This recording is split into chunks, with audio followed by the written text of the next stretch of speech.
All right, guys, good morning. Welcome to the Investor's Guide of Memphis Real Estate. I am your host, Dean Harris. I'm always joined by Douglas Skipworth. How are you? Great, man. Awesome. Today, we are going to be talking about how we up our first rental property. How did we royally F it up? We're going to tell you. So we got right into this today. I figured let's dive in, but if you have any questions, dean@crestcore.com. You can always send me an email. I'll help you buy, sell anything here in Memphis. So just be sure and reach out to me there. We'll set up a time to get on a call. Today, Douglas, we've laughed about this a little bit because we've both have made these mistakes. You've been in this a little longer. You've probably had a couple of more mistakes. We're gonna share them today. We always have talked about on this podcast about doing the right thing. Yes. Yeah. Here's how to be the best. Here's how to be the most killer investor ever. And we've gone into how we know the areas and how great, what information we're providing.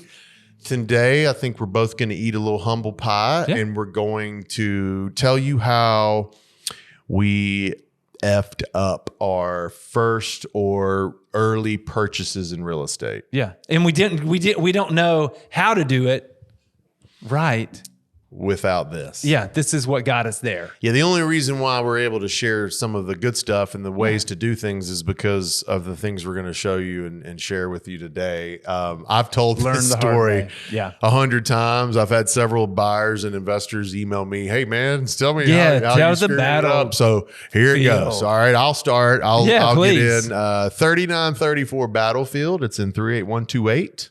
It's a great location. That's a great location. Come on, rub it in. So it's a fantastic location. I bought this home. I had been selling, little backstory. I had been selling investment deals with CrestCore. Yes. I started in 2012. Yeah, man. And we were, it was a new product for me at the time. I was coming off a residential real estate gig where I was doing some of that, and then came over to sell this and started to learn.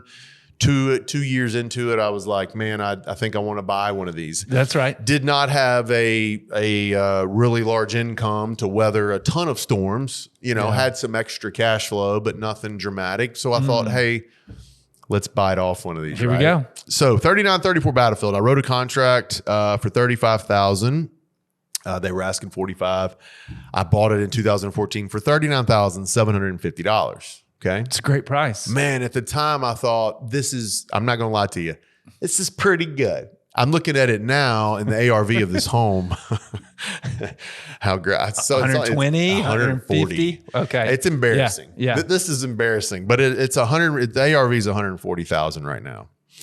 So I purchased the property and I, like everyone, I sent my general contractor out there, right? It was actually, I think, a CrestCore asset management contractor, and they went out and they did a rehab bid. And I'm thinking to myself, because I'd walked it, pretty good shape, I didn't see anything major. I thought, man, this isn't going to be very much at all. This home at the time would rent for about $750 to $800. Now it's pushing $1,000 and more, $1,200. Yep. So I was like, okay, this is, it's almost 2%.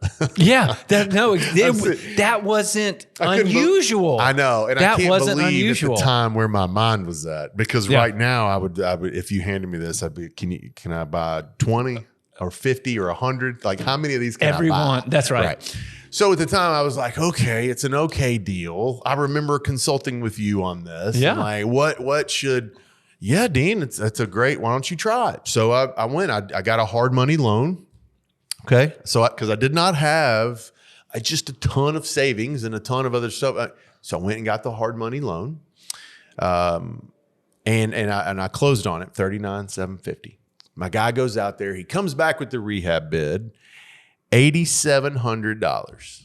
$8,700. I was like, God. Sticker shock. I'm shaking my head and I'm freaking out. I'm man, this is not what I signed up for. $700. I was like, I'm going to be pushing $50,000 on this house that's only going to rent for $800. And Yeah. Again, Hindsight, I would have taken, man. I'll take 100 of those right now. But I in hindsight, it was not the right thing. So $8,700. Let me see the report. Report comes in and I get out my pen and I'm, okay. Ooh, cross out. Mm-hmm. Ooh, I don't want to do that either. And on. Whittled it down to my notes here, and I actually have the bid in the office. $6,200. Okay. For whatever reason in the world, I thought that was an enormous win. Yeah. I was like, oh my God, 39,750, and now I can only 6. I'm 46,000. My mind was so ignorant and immature on investing, even though I'd already sold 100 of them, for sure, yeah, or whatever. Yeah, my mind was so wrapped around me saving $2,500 that I thought I won.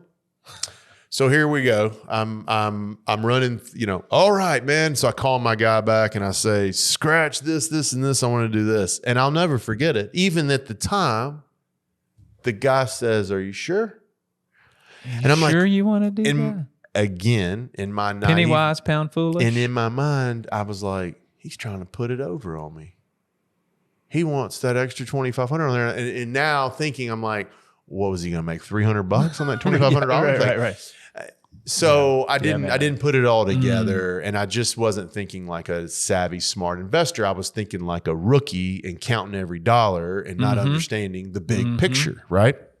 The big picture is the neighborhood was great. It was a brick home. It was a 3-bedroom house in a good rental pocket. I should have focused on that, and instead of these minuscule little numbers. So what did I do? I reduced it down. I got him at $6,200. I got him his check, because I borrowed that from hard money too. Here at CrestCore, I think that was our first. It was the first deal. Yep. And so I borrowed the money, got it over there, and I got it to him. And man, I went in there, and when the rehab was done, it looked good. I was like, man, this is great. Congratulations. Thank you for helping me. Great job. Turned it over to property management. Yeah. And first mistake there. I didn't consult with my property management team and find out that there's a list of things that management companies have to have. Yeah. Fire extinguishers, carbon dioxide detectors, and whatever. The other things that go with it. So I had to come out of my pocket because I'd already closed up the loan. It's like $800. Again, not a huge thing, but it's $800. It keeps adding up. Okay, keeps adding up. So now I've got it ready for a tenant. CrestCore's managing it. A couple of weeks later, here comes a tenant. Moved right in. I remember I got that extra $50 too, because the garage, if you guys look this up, you'll see the picture. The garage has been enclosed. Okay, nice. Okay. Yeah. So I was able to get that extra $50. Sure. So now I got an $850 rental. Man, this is awesome. I'm only in here for $46,000, $47,000. It's $850. We're cash flowing. Everything's great. 2 weeks into it. Maintenance call. Electric outlets won't work. I looked down here on my thing and I was like, dang, I took that. There was something service he provided where he would check everything, all the electric. I didn't do it. $150, right? Plus the cost to get it done. I don't remember the exact maintenance call, but it was a couple $100. 4 days later, there was a plumbing one. I looked at my sheet and I was like, man, I did not replace those faucets. Over a faucet. Yeah. $185 plus the cost of the faucet. Right? And that may have been all of it. I don't remember, but the cost of the faucet. So there's another one 3 days later. All right. So she's in there. Douglas, I kid you not. There was another one that came in for the fence in the back. They have a dog. Well, I didn't close in the fence because I didn't care. But I let them have a dog in there. Yeah. So I didn't think about that either. So now I'm out here replacing the fence. I think it was $1,000 or something. So instantly, the house is bleeding. Instantly, in the grand scheme of things, within 2 weeks, I'm getting a call, bleeding. 3 days later, bleeding. 2 weeks later, the fence, our dog's getting out, bleeding. And it kept coming. So like, not only did I, I looked up at my arm and the whole thing's just kind of, so it kept coming and it kept coming. And there was one thing after the other. So then not only, because I want you to think about this, if you do the regular, if I'd have done the 8,700 or whatever in rehab, I still might have had a maintenance call, right? But not only did I get those maintenance calls, I got the ones where I skimmed out on the rehab. I got those. It ate me up. I got 7 months into it. Not to mention her experience. Oh, the tenant's experience, she was miserable. Miserable. Yeah. And that's not who I want to be as a landlord and a property owner, is that kind of, she was miserable, calling in every other week for something. And what did she do? She moved. She moved before the lease was out. She she was tired of it. That's right. And I let her out of the lease because it's just a lose-lose. It's a lose-lose situation. For sure. I lost several grand in the whole, and I sold it. I sold it for $47,500. What I owed. The home today. I know. You're next. Don't worry. I'm sorry. No, man. I know. Yeah. Yeah. So I sold it, and I was scared and nervous. Yeah. And your guidance was more along the lines of not let him go through it, but it was more along the lines of, hey, you kind of did this, right? Like, you're kind of in this situation. And we weren't seeing the values then. It was very hard. Like, I wasn't looking at 140 grand later. I was just, this was the value of the home at the time.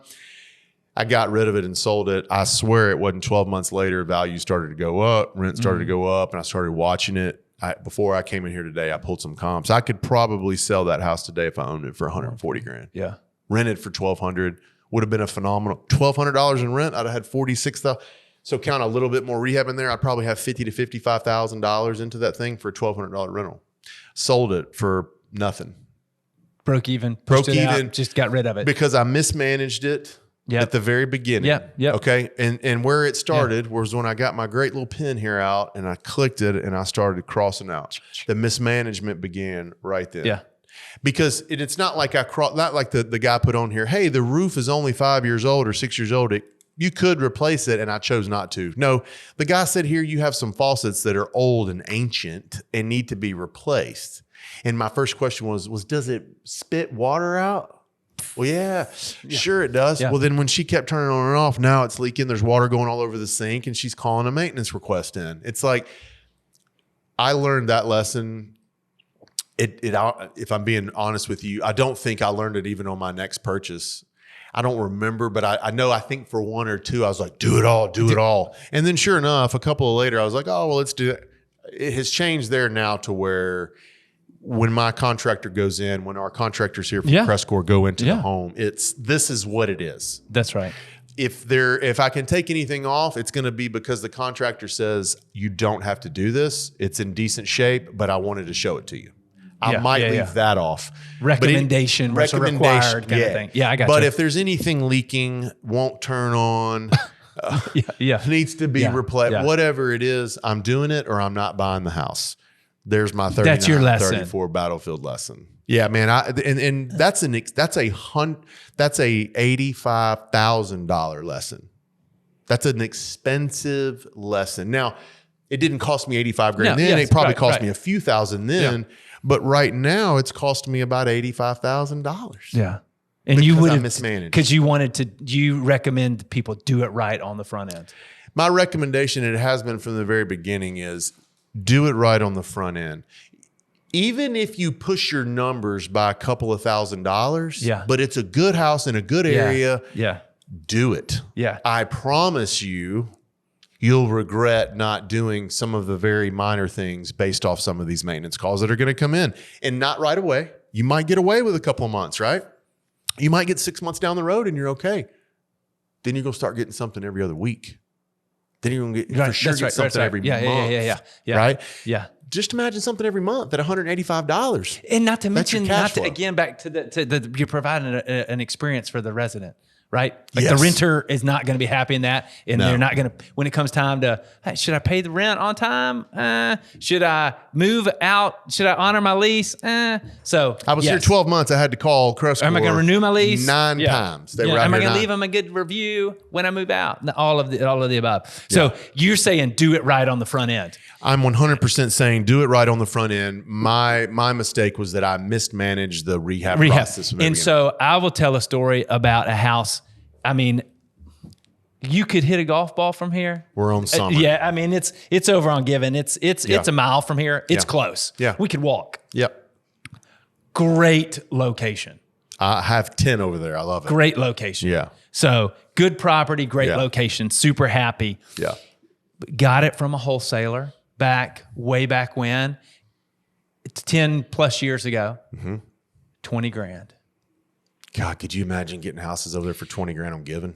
Why do you think it was 20 grand? Probably needed 30 grand. It had a fire. Okay. So no big deal. We could handle this. The wholesaler was like, well, hey, if y'all want it for 20 grand, take it. So we had a portfolio of houses. So this was no problem to just add another house. Yep. But we weren't in the construction business. Yep. We were in the repair and maintenance, servicing rental houses. 10 grand or less. Till we had handymen. Oh, no. Back then it was 2 to 5. Okay. 8,700 was a big rehab. Okay. Back then. Okay. So you're talking less than 10 grand. So we just had handymen, and they were straight shade tree kind of handymen. So this is the lesson. I'll skip to the lesson. The lesson is do it right on the front end with competent contractors. So we came in with our handyman in this $20,000 house and was like, hey, can y'all do this? Sure. We can do it for 20 grand. And we're like, okay, kind of going with your numbers. In it for 40 grand at an 800 rental, that's a 2%er. That's killer. We're taking on a lot of sweat equity of having to schedule all this and get it done. But we know people and they know people. So it was no problem. This was no problem in our mind. It might take a couple weeks longer. I was doing the same thing. And it might cost a little bit more. But as far as a deal, this was the deal because it's a great location and we're going to be in it for 40 on an $800 rental. So we're in it. So drive by, look at it. Everything's looking pretty good. And they get it rewired and all the sheetrock up. Everything is looking good. Get it painted. And then drive by the next day and there's a big yellow sign on the front of the house. That isn't good. That says, oh, stop work immediately. You forgot to get a permit. So these contractors who are doing handyman work, willing to go out and do whatever they get paid for, and they don't know what they're doing. So to do it right, you got to do it with the right people. What were some of the results with that? So this is when it gets good. Yeah. Oh, you ready for the story? I haven't even started the story yet. The story is we're in this thing. We have to rip all the sheetrock down. We have to rip all of the wiring out. In this time... that they had already done? Oh, yeah. And in this time, you can't use those guys, so you have to go back with the licensed contractor who is in the catbird seat, right? So it costs another 40 grand to redo everything. So now we're in it for 80. And then some other things came up. So when you looked, we were pushing 90 grand in that house. Oh. Because we skimped and used we wanted to, quote, do it right, but we didn't use the right people. And we knew it. We knew we were skimping. All right, I was going to ask that question. Did you know at the time that was not the right crew to do it, but it was 20 grand versus 40? No, I think it's like other people, like when they're doing this for the first time, how do they mess up? They use the cheapest bid they find. Do they think that they're getting screwed? Yeah. No, they think this time it's going to be different. They're trying to, like what you said.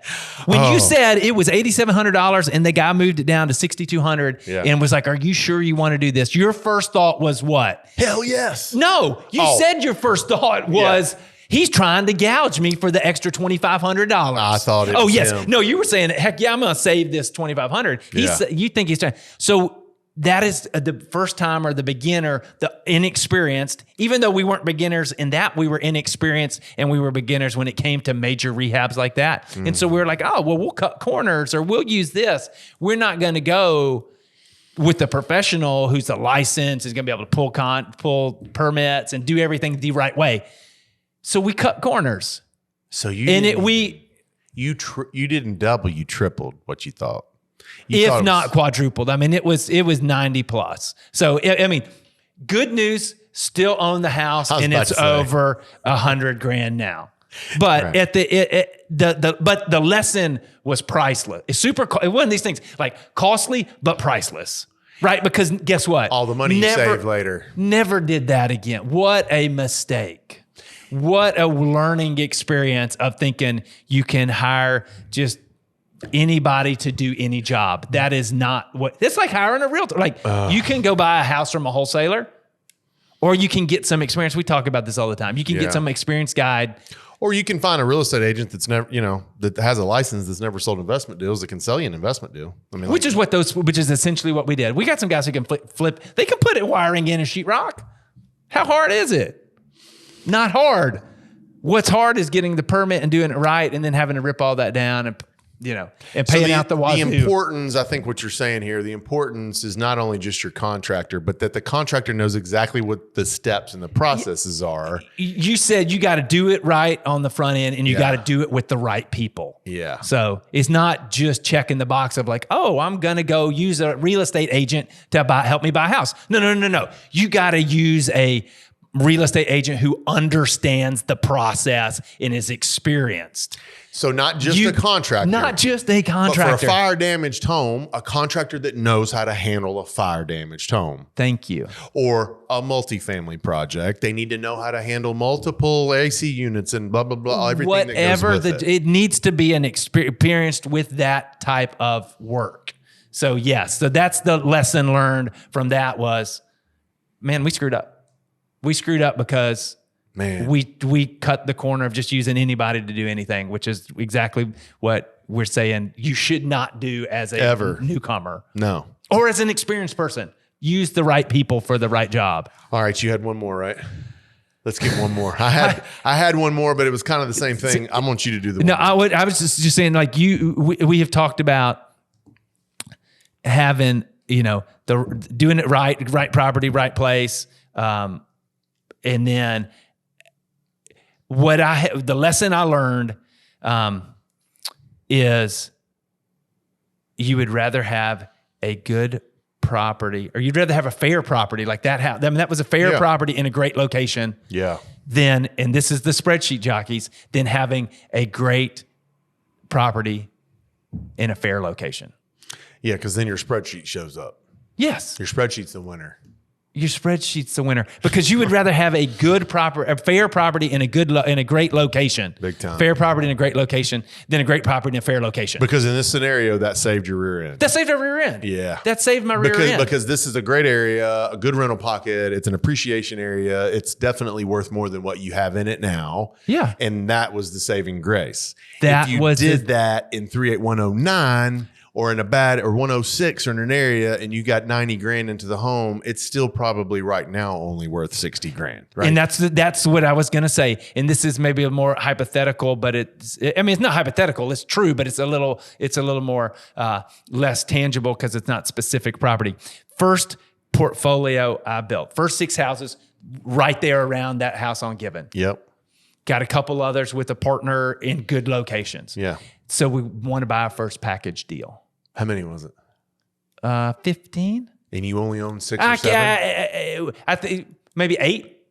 And you own 6 or 7? So then we were going to lump those together. That's doubling up. And it sounded great, but we were just talking about what happened when you buy a package of 15. Two of them are dogs. Two of them are dogs. And you get in a situation, because in this scenario, it was a bank that was selling them. And so we ended up with a loan. So we couldn't sell those dogs because of the loan, the way it was packaged. And so you get stuck with two dogs and bad. So what appeared to be a great deal in a terrible location. And you get stuck with these terrible dogs. And the true identity of the deal doesn't happen until 3 years later. Well, and thank you. Because that was the slippery slope. And I think that's a great point, because you don't know that until 3 years later. Mm-hmm. What do you do in the interim 3 years? What do you think you do? You go, oh, well, I'm already over there. I've already got one in that neighborhood. Oh, you turn into a drug addict. You turn into addiction. It's like an easy, I've been talking to you about real estate for 20 years. This is the first time I've heard you say that. What's another one? I'm already in that area. I'm already there. Man, well, I'm already going over there. I'm already managing in that bad location, that tough location, that challenging location. But this is a great deal on paper. And so that's what happened. And you helped unwind that. Yeah. But still, holy crap. So, because you're right. It takes 3 years before you really realize that was a bad deal. Yeah, and so in that interim time, you're like, oh, I can do another one. Hey, I didn't plan on doing this, but I made an excuse of why I'm going to go do this. And now it becomes a slippery slope. And then you look up and you're like, what did I went on a bender. What did I just do? Okay, so I wake up from this 3 years later and go, we were about to wrap this up, but I want to dive into that real quick. I have not thought of this mistake because I haven't made this mistake. And this is why this is valuable. It's great information to share. Good. Bought a package deal. Two were dogs, but you took it. I might fall victim to that. And by dogs, they too. were in the wrong location. Right. A bad... and I might fall victim to that same thing. Yeah. Man, I'm glad I heard this. You took a package deal. Two were dogs, but in your mind at the time, because you don't know the true identity of the package yet. Yeah. You went on ahead and did it. Do you remember the zip code? 106? 126? One was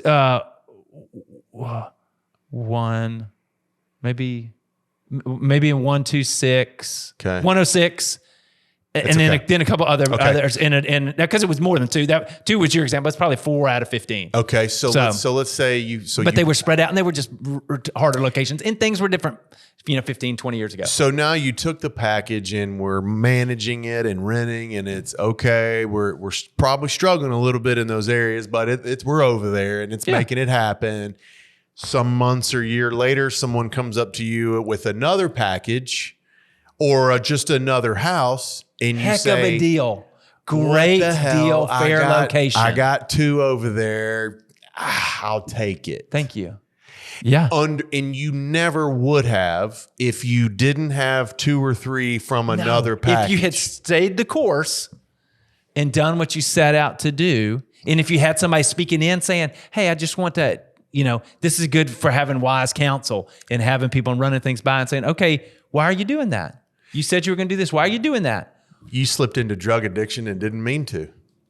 Gosh, you slipped into drug addiction and never took any drugs. That's exactly what that is. You slipped into a bad real estate investment and never intended to slip into a bad never real estate intended to that. Never. Oh my gosh. And or if I broke it down even further, you wanted to put your foot in the bad investment pool, but you ended up jumping all the way in it. All the way in it. Whew, what a valuable, I don't even know what to call that. Tip, advice, scenario to learn from. Because I know there's guys out there now, gals and guys out there now listening, that if you took them 10 houses in a package and you said 8 of them are B properties that are good, you're going to like, but 2 of these things are garbage. 9 out of 10 take it. I'm telling you now. You've seen it. You've done it. You've represented. 9 out of 10 take that package. And one thing that they've never thought about is that scenario right there. You took 2 dogs in a zip code. We'll just use 126. Now you're presented 6 months later with a 38126 house that's all right. And because you're in the I'm going to build a portfolio mode, I'm already over there. Let's just grab it. And it's early. Hey, nothing's gone. I mean, it's only You're only into the package for a year. 6 months, and 12 months, nothing bad has gone wrong. Because the true identity of the package hadn't shown up yet.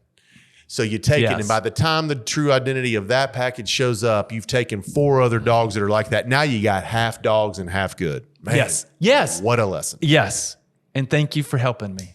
Yeah, we got out a bunch of those. 4 or 5 years ago, it took a long time. It took well over 24 months to clean that mess up. I look at that as years. It was a mess. Thank you. Thank you. But it's a mess. And we screwed it up. I mean, like, to use, that's the point of this episode. It's like, how can you learn from this? 110%. You know? Mine wasn't as good as that. That was. I mean, they're all different lessons, but they're all the same of like how you can learn from our mistakes. I think that's what we've tried to make this podcast about. Yes. I don't think recently I've come in here and given you some, hey, I'll help you buy and sell, but there's no full court press on earning money off this podcast and trying to monopolize this thing. It's been a tool for our clients. We've given them information over the years, and it's mostly remained positive. We've had some fun with this today, but I think we would both on a serious note say this is dramatically embarrassing. Yep. We would not ever want to fall victim to this mistake again. And it's nothing that I get a real big kick out of telling. It's definitely not the first story I tell you guys when we talk on the phone. Right. What a killer agent I am. I don't jump into this, but I do think it's important for you guys to hear that we've lived these mistakes. Yes. I feel like, being an investor since 14, I feel like I've learned and been through a lot. But as you guys are watching this podcast or listening right now, I just learned one here. Good. So there's no way in my mind now looking at package deals that I'm ever going to take some dogs, because it just opens up the door for more. Or if you just know what you're doing. If you do, take them and sell them, or take them and know that you're not taking anything else. That's right. I'm just carving it off, putting it over there, just treating it totally different. So I mean, in hindsight, we could have done some things differently. Yeah. But the bad move was to let that give you a sense of comfortableness in that zip code where you can't be comfortable. That's right. Great job. Yeah, thanks. Thanks guys for listening today. Dean at CrestCore.com. If you have any questions, we'll be posting this here in the next day or so. So if you have any questions, holler at me. You got anything else? That's good. All right, guys. Thanks for tuning in. See you next time. Bye.